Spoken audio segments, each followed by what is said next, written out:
the most important things are factors that contribute to the beauty of the game, which one of them is awareness, community awareness. Remember, there are so many foreigners, so many cultures that are going to clash and intertwine during this event. And public awareness is so important that you make the people where the tournament is being played to understand, like, hey, we are having visitors. Just like in your home, ukiwa na wageni, when you're inviting guests, you need to empower or inform your relatives and the community, like, hey, we have guests coming and this is how we treat them, this is who they are, this is how they behave. So that awareness is so crucial and important for the success of any cultural event. Or so let's not blame each other as East Africa.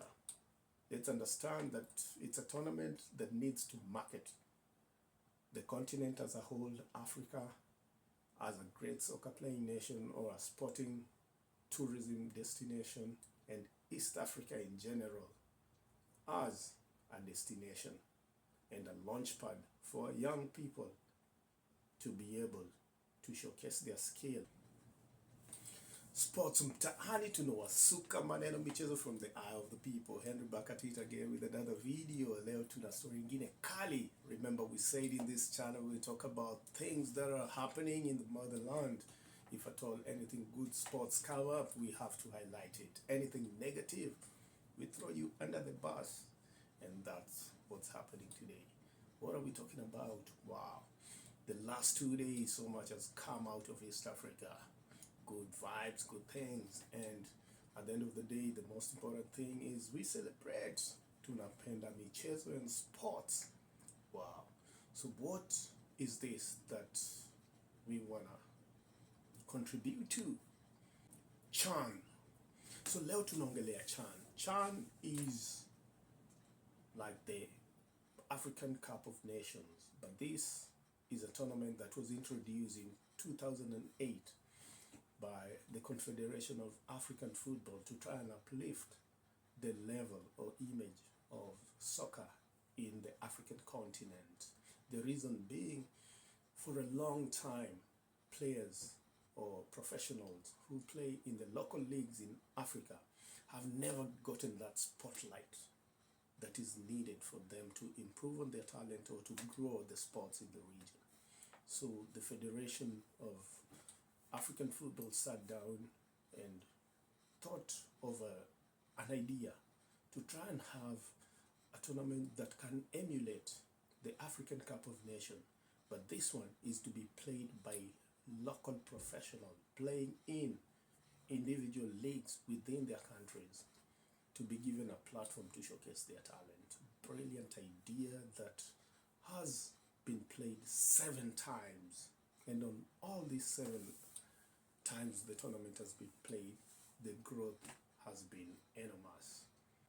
It's been bigger and better each year the tournament is played. The current champions are Senegal.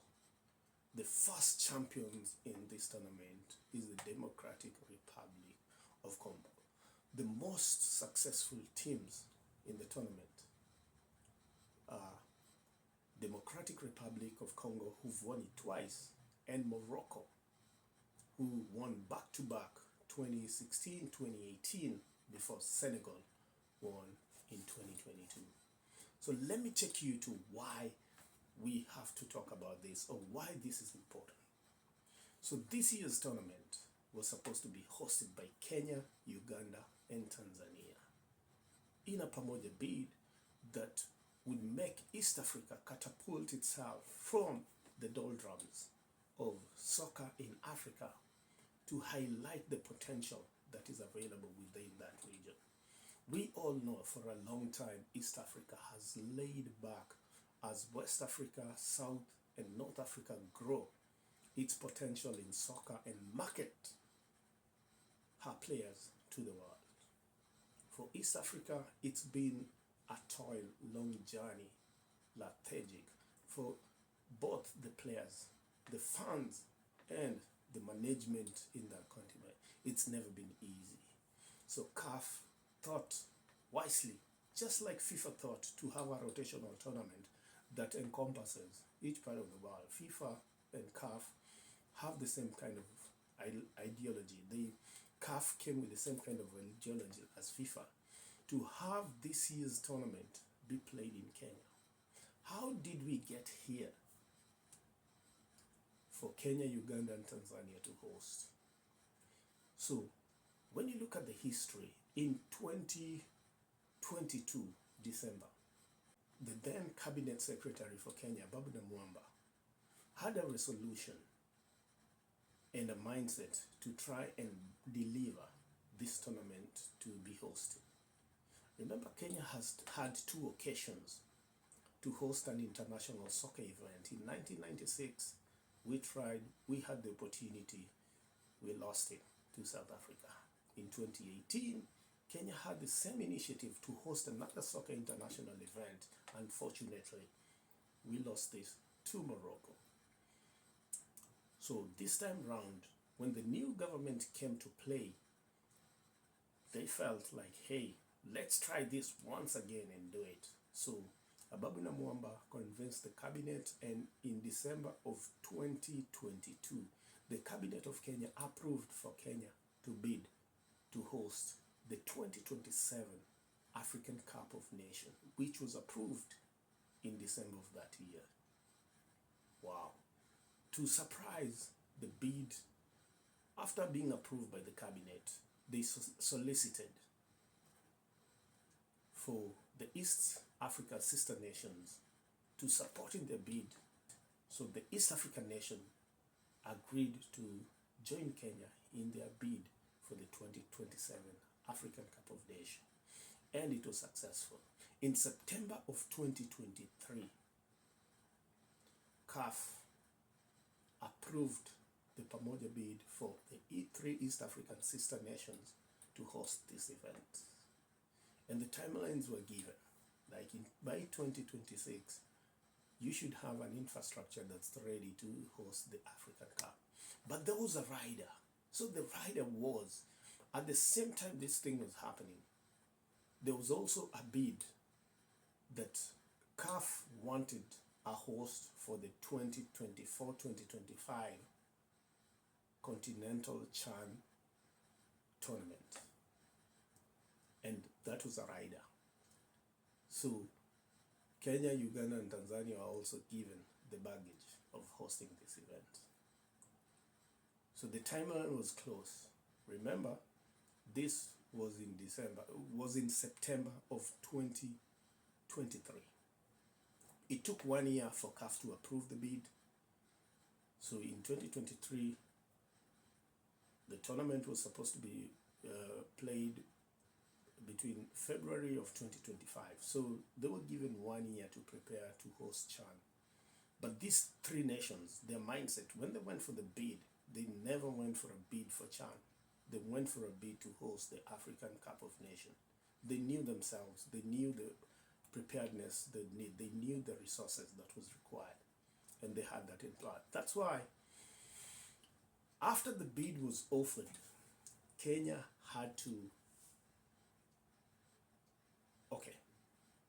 when the bid, Kenya made a bid and staged 3 stadiums that were supposed to be used for the African Cup of Nations. That was the Moi Sports Center, Kasarani, the Nyayo National Stadium, and the Kipchoge Keino. Those were the 3 stadiums that were put for the bid of the 2027 African Cup of Nations. Tanzania put a bid for the Uwanja wa Taifa, that is in Dar es Salaam, and the Arusha Stadium. Uganda had a bid for the Nakivumbu Stadium, and there's a stadium they are building in, how do you call this place? Hoima Stadium. So those are the bids that were availed. But when this happened, CAF also said, hey, we have a tournament that we're giving you this bid. Can you guys host this tournament? Yeah, scratch your back, I scratch my back. So the back that was scratched for East Africa was they are supposed to host Chan. So it came with challenges, and the challenges were so specific. Kenya sacrificed all and ensured that once they had that bid, those two stadiums that Kenya plays international matches were locked for renovation, repairs, call it rebuilding, whatever. That happened. And also Kenya put in a new infrastructure that is called the Talanta Stadia that is now being built in aid of that. And remember, for the last 1 year, the Kenya national team has played all her international matches away from home, in cognizance that this would disadvantage Kenya as a nation from qualifying for continental matches, because when you play away from home, you lose the advantage of playing behind fans and all that. So Kenya lost that advantage for 1 year in preparation for CHAN that was immediate, and most important, to have two stadium, Kasarani have 360-degree renovation, and Talanta Stadium being built. It is so unfortunate, very unfortunate, that the tournaments have been postponed to August. But even saying that, to me the most important thing is the appreciation I have for the technical committee of the Confederation of African Football and the stakeholders that surround it, and the chairman of the federation. Reason being, at the end of the day, the most important thing is to have a tournament that is so successful, that standards are not compromised, and the continent as a whole feels appreciated, welcomed, and entertained. Those are key. We saw the speed at which, when the timeline, remember, the timeline was to deliver the stadiums by December 31st of 2024. It proved a challenge, but all the three nations were working tirelessly to see this happen. For Uganda and Tanzania, they've had the stadiums ready, and they needed little renovation, 1 or 2, yes, standards, because of standards and evolving of technology and all that. But in terms of infrastructure, you have to understand that when it comes to tournament organization, it's not only about having a facility, which is a stadium that can host people. It goes beyond that.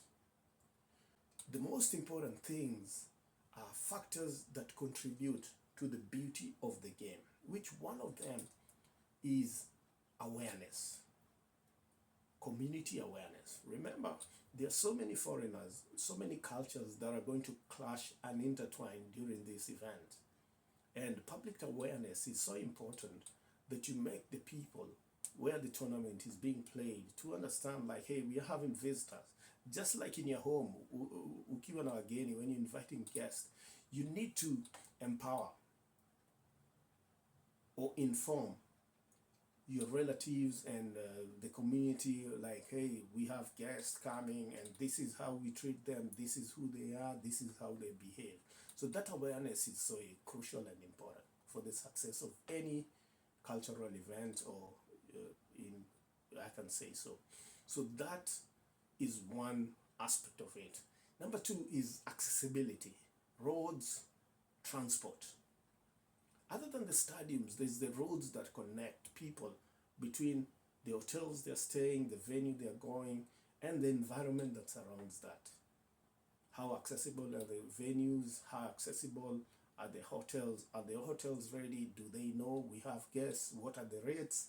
Can we moderize on these rates to accommodate people from different, So that's another aspect of this event that I think, to me, these are some very important aspects of tournament organizations, that having the community plan too soon the business infrastructure within these three states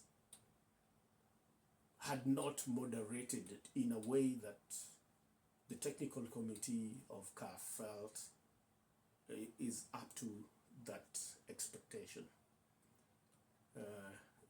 There's the tourism aspect and sponsorship. So these people, when you have an event such as this, there are people who want to tour, hotels, entertainment, refreshments, you know. So the entertainment industry,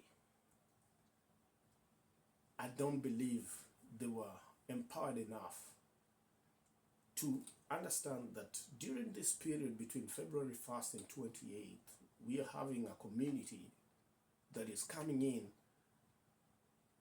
which is a different kind of setup of people that we need to engage, and we need to have a plan on how that is going to happen.